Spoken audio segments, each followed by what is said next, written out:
সকালটা শুরু হলো বেশ তাড়াতাড়ি। দিনের প্রথম কাজই হলো নিজে ফ্রেশ হয়ে ছেলেকে স্কুলের জন্য রেডি করা। ওর টিফিন বানানো, যদিও তিনি রোজ রোজ একই রকম টিফিন নিতে চায় না, কিন্তু কোনো দিনই টিফিন ফিনিশ করেও আসে না। তবে আমি চেষ্টা করি এমন কিছু টিফিনে দেওয়ার যেটা ও খেতে একটু পছন্দ করে, আর স্কুলে যাতে খেতে খুব একটা অসুবিধাও না হয়। তো সব কিছু রেডি করে ওর স্কুল ব্যাগটা একবার চেক করে নিয়েছিলাম, করে আমরা স্কুলের জন্য রেডি হয়ে বেরিয়ে পড়েছিলাম। তো আজকে সকালবেলা যখন আমরা বেরোলাম, দেখলাম রাস্তাটা আজকে সত্যি দেখতে খুব সুন্দর লাগছিল।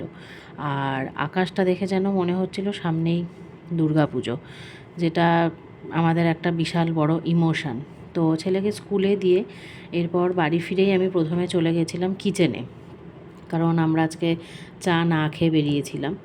তো চা খেয়ে তারপর তো ব্রেকফাস্ট, লাঞ্চ এগুলোর প্রিপারেশান আছেই। এছাড়াও সকাল সকাল ঘরটা একটু পরিষ্কার করে নিলে সারাদিনটা বেশ ভালোই লাগে।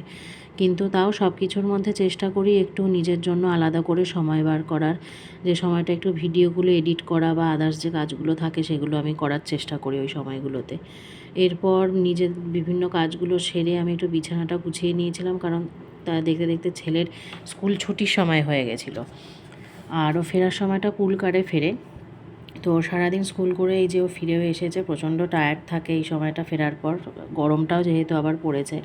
তো এবার ও আসার পরে যেটা আমি ফার্স্ট করি সেটা ওকে আগে ফ্রেশ করিয়ে নিই। তারপর স্কুল ব্যাগটা রোজ ফেরার পর একবার করে চেক করি। সেটার মধ্যে সবথেকে ইন্টারেস্টিং পার্ট যেটা, সেটা হচ্ছে টিফিন বক্স। টিফিন বক্সটার যথারীতি রোজই দেখি, রোজ এই যে আজকেও দেখো ফিনিশ করে। দিনের মতো আজকের দিনটাও কাজের মধ্যে দিয়ে কেটে গেল। খুব বড় কিছু না, কিন্তু এই ছোটো ছোটো মুহূর্তগুলোই তো আমাদের এভরিডে লাইফের গল্প। আজকের ব্লগ এখানেই শেষ করছি। ভালো লাগলে লাইক, কমেন্ট, শেয়ার আর সাবস্ক্রাইব করে আবার দেখা হবে নেক্সট ব্লগে। বাই।